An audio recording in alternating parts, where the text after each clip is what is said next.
everybody, it's Brandy Thiessen of Miracle Waters Paints and Quarters, and I'm here today doing my third video of the MW project. So today's topic that I just wanted to talk about is limiting of a rider's growth and learning and expansion. So before we get fully into that, I just want to bring attention to the way that we interact with our horses when we're trying to teach them something new, or any type of interaction where maybe something isn't going 100%.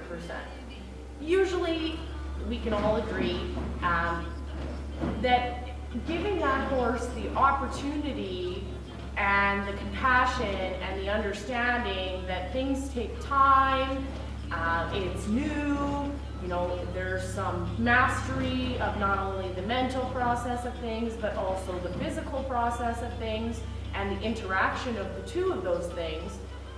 But we generally, as a rule of thumb, offer that to our horses very readily when we're interacting with them and teaching them new things.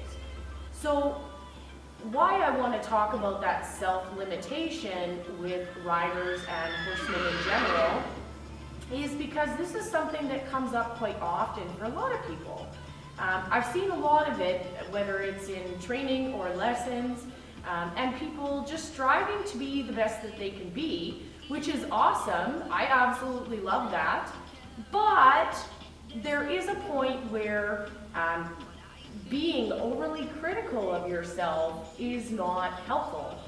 So we as a society are conditioned and trained to be overly self-critical. And while there is a lot of value in being honest with yourself and realistic, it is not helpful to be overly critical to a point of being almost self-bashing.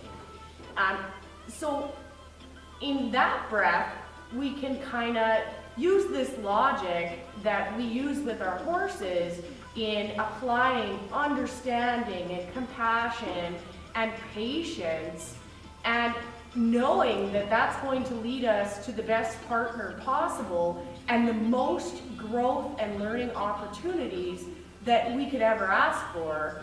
We need to take that logic and also apply it to ourselves. So when we're learning new things and things aren't going the way we want to, or it's not happening as fast as we want it to, we really need to be aware of the limiting negative self-talk that takes place in that time. And why this is so important is this limiting negative self-talk limits you and your learning and your growth and your self-expansion just as much as if you were to use that on your horse. And this is actually hugely limiting for a lot of people, where they would be doing a lot better if they were just a little bit easier on themselves.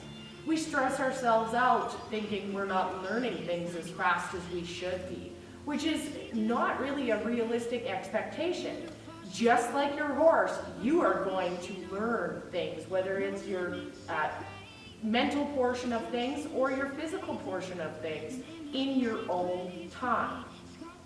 So being really aware of that mental negative self-talk that's going on when those things are popping up is very important, because then you're going to get the opportunity to remind yourself and soothe yourself to a point where you can treat yourself with the same compassion that you would give your horse.